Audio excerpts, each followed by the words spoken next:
The Black Museum.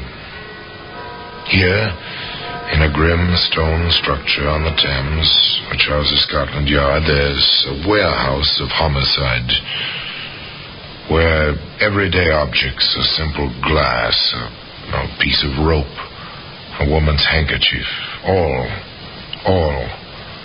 are touched by murder.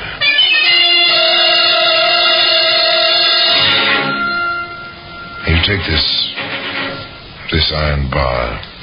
It's a familiar object. The handle of a jack. If you own a car, you have a jack handle.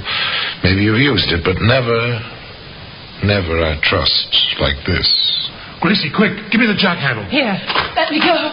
What do you want? No, don't kill me.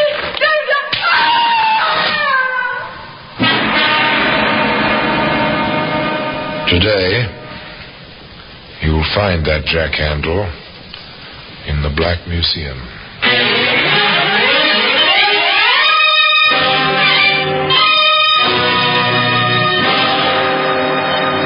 From the annals of the Criminal Investigation Department of the London Police, we bring you the dramatic stories of the crimes recorded by the objects in Scotland Yard's Gallery of Death, the Black Museum.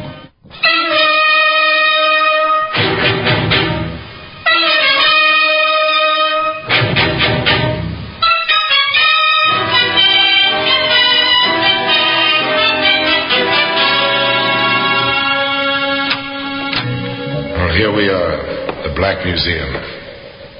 A few yards from here, the Thames laps at the riverside of Scotland Yard. But you never know it in here.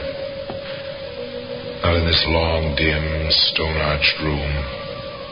It's a kind of mecca, a goal to be reached by students of crime and criminology the whole world over.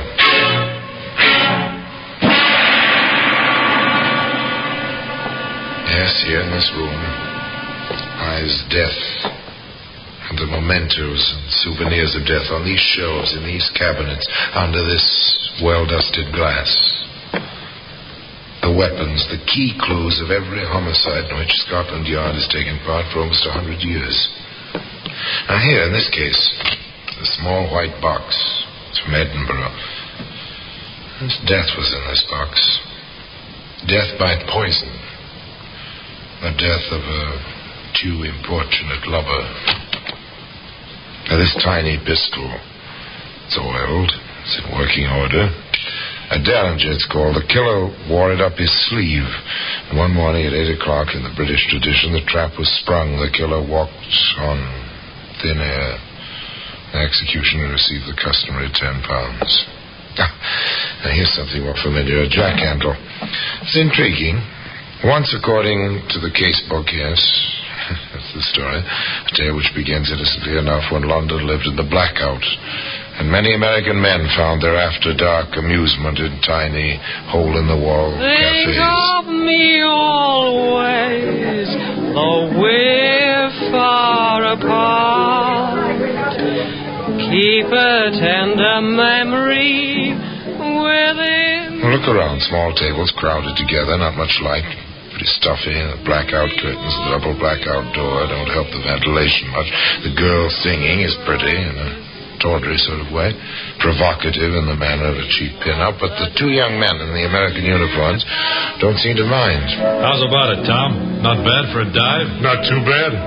5 will get you 10, it's out of bounds. Yeah, not yet, son. Just opened. The MPs haven't cased the joint yet. Oh, good deal. Oh, nothing to worry about, kid. Well, who's worried?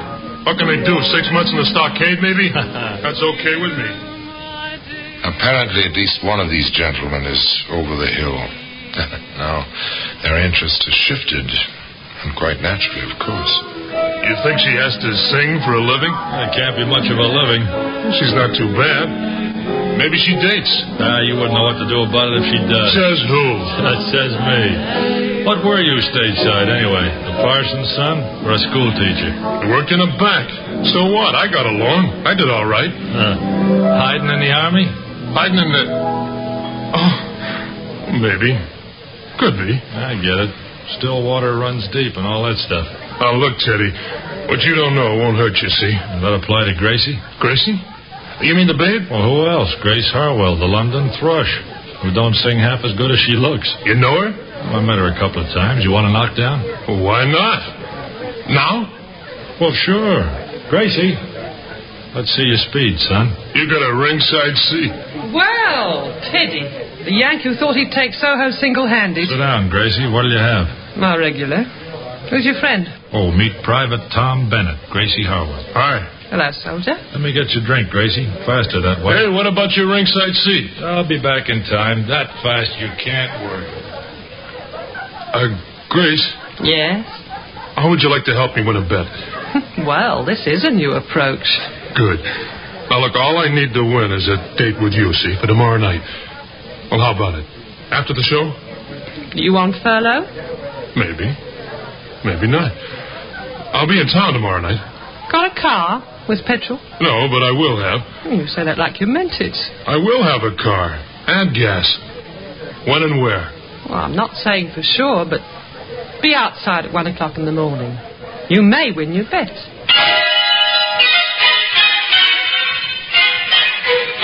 So, they met. That was the beginning. Next morning, Tom was at the appointed place, complete with jeep and fuel. Hi, Gracie. Hello, soldier. Come on, climb aboard. Where'd you get it? Let's say I borrowed it. Shall we go? Why not? A boy, a girl, a jeep. In the London blackout without benefit of cherry planes and bombs. A time to relax, to make an impression on the girl. The former bank clerk made his play to the girl who sang club dates on the seamy side of London. It's too bad. No moon tonight. The moon means bombers. At this point, that's not too bad. Well, that's silly. Oh, look, bombers mean there's a war on. No war, I wouldn't be here. Well, what's good about that, being here? I could itemize. One, I met you. Let's leave it at that. You start early. That's the stage. Don't waste time. You didn't waste time borrowing the Jeep. What's one Jeep, more or less? I worked in the carpool. I know my way around. You must. You went back to get the car. What are you getting at, sister? The car? It's out without a pass. So are you. Smart girl. I know my way around. Want to sell the Jeep?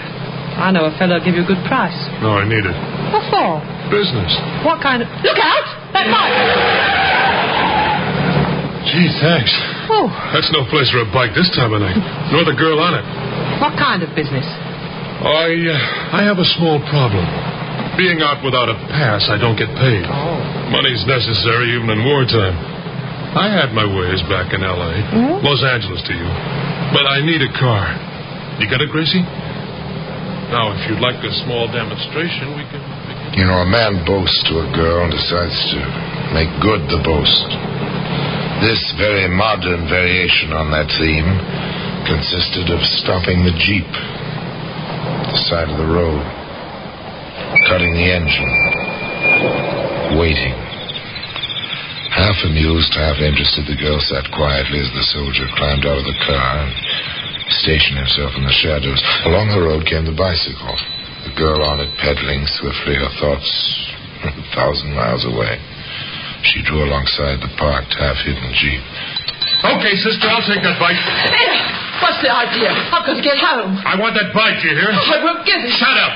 You want one across the mouth? Oh, no, you leave me alone. You leave me alone. You leave me alone. How was that, Gracie? And she left her bag. There ought to be enough left in it for a couple of beers. So that's the way you do it in L.A. Yeah. You're all right, Tommy.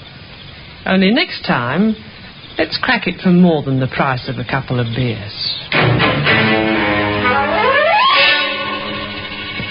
Next time was the next evening, but early, before the bars closed. Gracie, the pin-up, said, I won't go to work tomorrow night, and I know a spot off by itself. With a Jeep, we can get away fast, like you did it in L.A. And they drove up to the spot, a small pub on a side road, and Gracie said, Let's get to it, Tommy. They've got customers. That means money in the till. But Tommy hesitated, and he said, Too many. Scared? Oh, why take chances? There might even be a cop in there. Maybe later. You promised. You said I'd be the lookout while you went in and collected. Maybe later, not now. Well, let's do something, Tom. We'll find something. You want a thrill, we'll find something. They drove away. A well-lighted, well-populated pub was not to Tom's liking. He preferred the dark roads, the byways, the lone victims. But Gracie wanted her thrill. Tom found it for her. Hop in, miss. Oh, this is really awfully nice of you. But, Tom... Oh, you wanted a thrill, baby. Well, you'll get it. Where are you headed, miss? Well, out to Kingston, if it's on your way. Yeah, it's on our way. You all set? Let's go. Two girls and a boy racing along the unlighted road toward Kingston. Not much conversation. There never is with a hitchhiker in the car. Tom drove. Gracie waited. River flowed close to the highway. Black glass. Silent in the starlight. What's wrong? I think I have a flat. Oh, I didn't hear... I said I think I have a flat. Oh, yes, it does feel off a bit. The Jeep, I mean. Felt like the left rear. Can I help? If you'd get out, miss. You can leave your suitcase. The tools are under your seat. Of course. What can I do? I'll need the jack. The handle is on the floor, Gracie. Yeah, I've got it. You, miss. I want your handbag. What? Oh, no. No, you keep away Give me that from bag. Oh, help, somebody. Help. Oh, no, get away from me. Get away. Pick up my dress. Go on, Tommy. Grab her. Prop her up. No, I won't. Gracie, quick, give me the jack handle. Here. Let me go. What do you want? No, don't hit me. No. Fight back, will you? Hit her again, Tommy. Hit her. What for? She's done. We got her stuff. I think she's breathing. So what? Give me a hand. What do we do with her? Into the river. What do you suppose I picked this place for? Get her feet. Stop them. Now, into the drink she goes.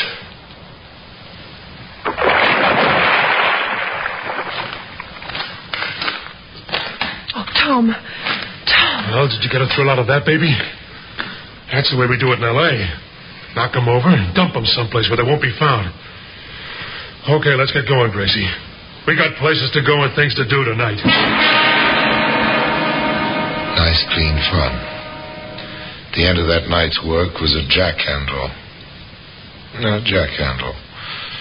It lies today in the Black Museum. Now back to Theater of the Mind on 104.5 Chum FM. It used to be some time before the jack handle came to rest in the Black Museum. A trail of blood and misadventure was yet to be blazed through wartime London. Tom and Grace were amateurs at crime like this, but they knew enough to cover their tracks. They ditched the Jeep, parking it in a rubbed street. They took cover during daylight, but night in the blackout with their cloak as they prowled for further victims.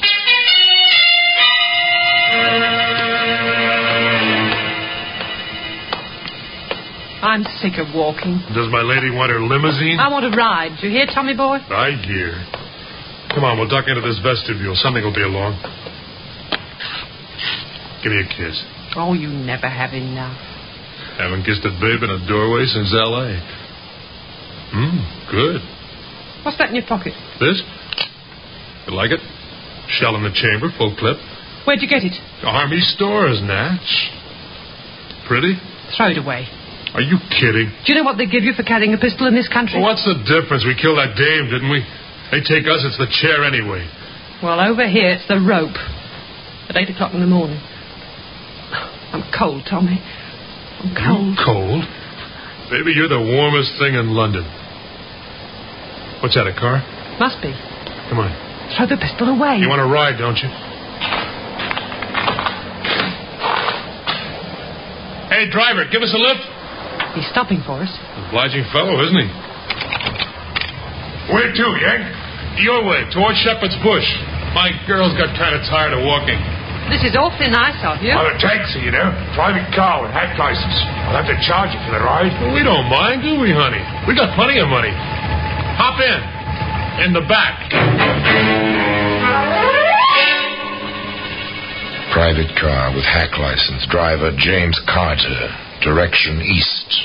Through the blackouts. The blue, shaded headlights barely glowing in the gloom. After a little distance. Driver, we changed our minds. How much would it cost me to go a little way further? Out as far as Shepherd's Bush. Driver Carter to oblige. It was his job. Pick up passengers, deliver them through the blackout, wherever they wanted to go for a price. A living of sorts. Driver Carter thought of it as a living. It's plenty deserted out here.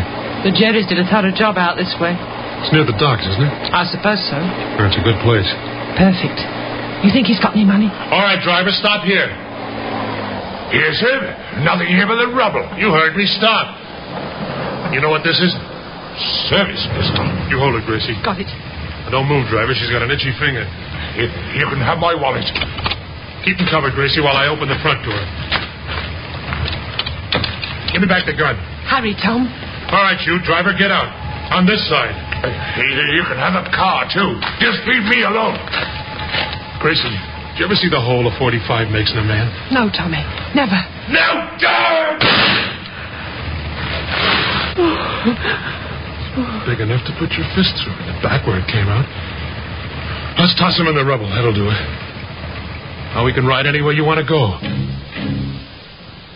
It doesn't take much to kill a man. You pull the trigger. The firing pin strikes the cartridge. The powder explodes.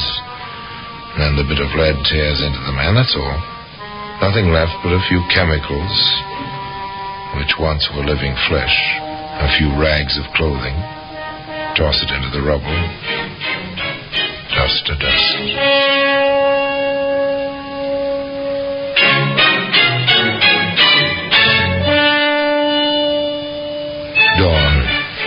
Dawn comes to the warring city. The sun touches the rubble. The sun moves warmly over the cold rubble, over the dead. The night watchers start home. The fire wardens, weary but relieved after a quiet night, take a shortcut toward their breakfasts. A few hours sleep. Margie. There. What's that? Body, seems like. This area was cleared out months ago. He's fresh, that one. Let's have a look, shall we? They had their look. It wasn't pleasant. Shot through the chest. Stay here. I'll find a call box. The fire warden placed his call. He rang straight through to Scotland Yard. A short while later, a man picked up the telephone on his desk. Inside the grey stone building on the Thames. Inspector Mason here. Sergeant Davis, sir. Go ahead, Sergeant. The body found in the East End, sir, shot to death. Large caliber from the size of the wound. Probably a service pistol. Identified as yet? The identity papers are still on him, sir. James Carter, taxi driver, private car registration, tag number RD7445. The car? No sign of it, sir. Tire marks in the road. It's a thoroughly bombed area, sir. Very little traffic. Another one. Very well. Send out the usual teletype. Description of the car. You know, check for relations, friends of the deceased. Well, that's all we can do for now. Routine. The teletype to all police stations. The constables memorize the details while they go on patrol. London is a big, sprawling city. The blackout isn't any help. That's all for now.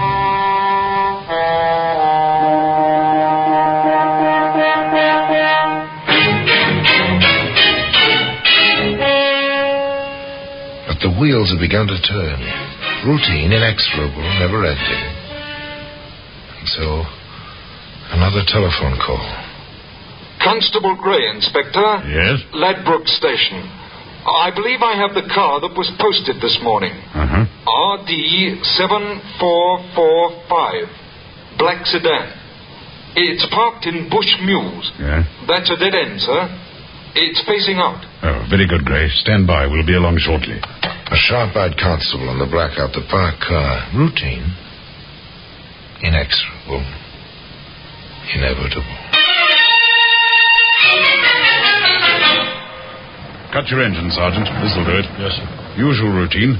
If there's an attempt to drive out, turn on your headlights. The driver will be blinded. Very good, sir. Gray. Constable Gray. Yes, sir. Inspector Mason, CID. Anything yet? No, sir, not yet. There's a pinhole in the blackout curtain. Second-story window of the house behind the car. There was a light up there. Nothing now. It went out a moment ago, sir. Take post behind the car, Gray. Accost anyone who approaches it. The area's covered. There'll be no escape. Yes, sir. The The constable's footsteps fade and stop. Silence. Darkness. The trap is set. They wait. No movement, no sound. Not even the glow of a cigarette. Just darker shadows in the darkness. In the depths of the little mews, a door opens and closes. Footsteps briefly. 2 pairs of footsteps. A car door opens. Then Constable Gray calls out, Don't start the engine there. You're under arrest. Sergeant, your lights! Tommy, the coppers! They got us boxed! Gray! You won't take me! Hold him, Gray! Got him, sir! You got nothing on me! Never mind that. It's my duty to inform you that you're under arrest. You'll be charged with murder. And I warn you that anything you say will be taken down in writing and may be used in evidence. You can't prove anything. Run the rule on him, Constable. Yes, sir. This, sir, service pistol. Well, good enough. Take them along. All right, you two. Don't touch me. I'll go along. He made me go with him. He threatened me with a pistol. He made me go along.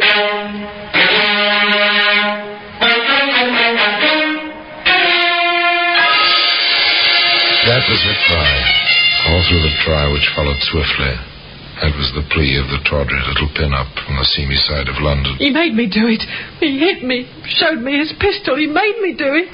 What of the robberies, the cheap, shilling-sized robberies? Yes, I took that girl's purse. I went through the driver's wallet before we left his body, but he made me do it. You've got to believe me. He made me do it. There were other, far less hysterical witnesses, men who spoke with a calm certainty of truth. There was the ballistics expert.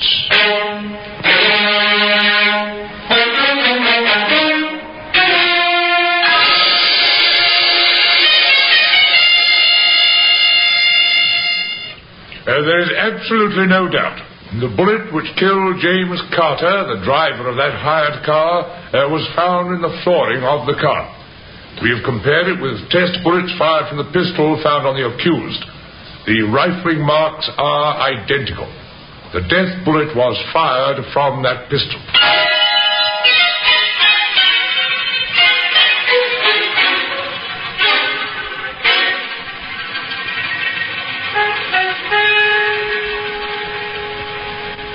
Tom Bennett, accused of murder, wanted for desertion by the United States Army, former bank clerk.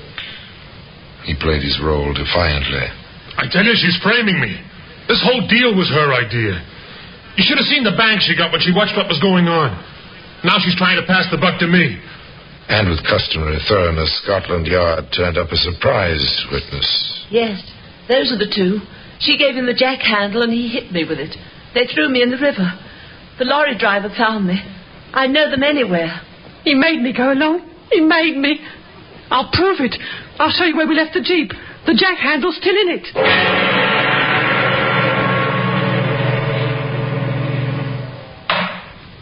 Gentlemen of the jury, have you reached a verdict? We have, my lord.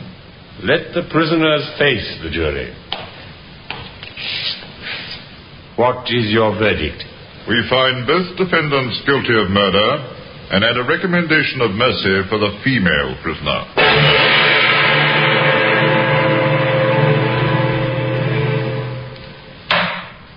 No, yes, juries behave somewhat strangely at times. This one was impressed with a plea of compulsion, but not quite enough, it seems, to acquit Grace Harwell. Thus, it came about in due course that the judge pronounced the sentence.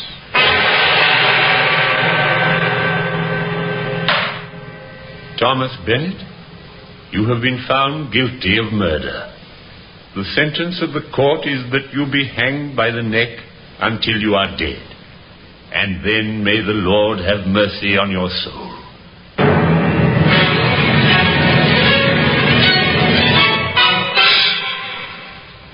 On Grace Harwell, the judge pronounced the same terrible sentence. But the jury's recommendation for mercy led the Home Secretary to commute this to penal servitude for life. A lifetime for Grace Harwell to remember. He made me go along. He made me go along.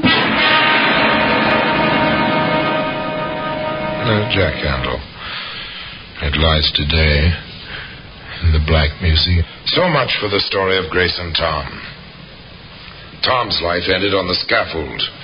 The life of Grace Harwell continues in the drab monotony of Holloway Prison. The service pistol, of course, and the jack handle remain in their places, their special places of honor, on a shelf in that curious room which is known in Scotland Yard as the Black Museum. And now, until next time, till we meet again in the same place, and I tell you another story of the Black Museum, I remain as always, obediently yours.